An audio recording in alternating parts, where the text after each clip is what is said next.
بسم اللہ الرحمن الرحیم۔ حکایات سعدی سے حکایت نمبر 11 کے ساتھ آپ کی خدمت میں حاضر ہیں۔ ایک سخی نوجوان۔ اس حکایت میں ایک ایسے کنجوس کے بیٹے کا ذکر ہے جو بہت سخی تھا۔ اس نے باپ کے مرنے کے بعد ساری دولت کھلے ہاتھوں سے ضرورت مندوں، محتاجوں اور ناداروں میں تقسیم کر دی تھی۔ کوئی سوالی اس کے دروازے سے خالی ہاتھ واپس نہ لوٹتا تھا۔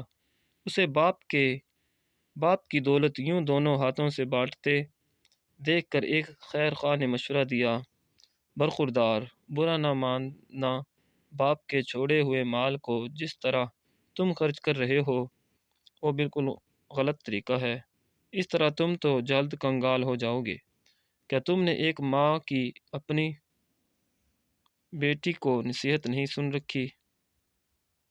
ایک عقلمند ماں نے اپنی بیٹی کو کہا تھا کہ آسودگی کے دنوں میں جو کچھ حاصل کیا ہے اس میں سے مشکل وقت کے لیے کچھ ضرور بچا کر رکھ لینا۔ اس کی مثال اس نہر کی سی ہے جس میں سال بھر پانی رہتا ہے، اس لیے اپنا مشکیزہ اور گھڑا پانی سے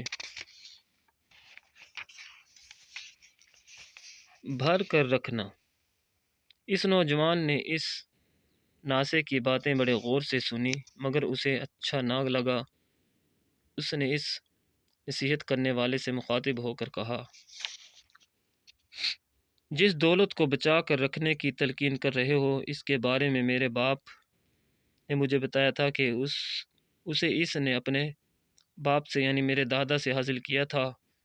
میرے دادے نے یقیناً پیسہ جمع کر کے یہ دولت اکٹھی کی ہوگی جسے وہ اپنے بیٹے کے لیے چھوڑ کر مر گیا ہوگا۔ یہی معاملہ میرے ساتھ بھی پیش آ سکتا ہے کہ میں بھی اسے اپنے بچوں کے لیے چھوڑ کر مر جاؤں گا۔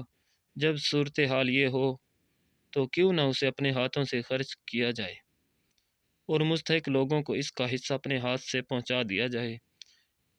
اس کا فائدہ یہ پہنچے گا کہ میری آخرت سنور جائے گی۔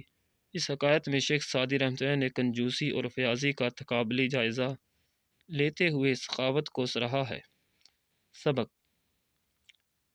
اس حکایت سے سبق ملتا ہے اپنے ہاتھ کو گریبان سے باندھ لے اور نہ ایسا کشادہ دست بن جا کہ ایک دن تجھے دوسروں کے سامنے ہاتھ پھیلانا پڑا۔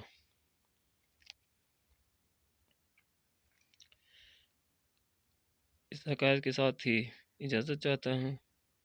اللہ حافظ۔ اگر میری حکایت پسند آئی ہو تو میرے چینل کو ضرور سبسکرائب کر دیں۔ اللہ حافظ۔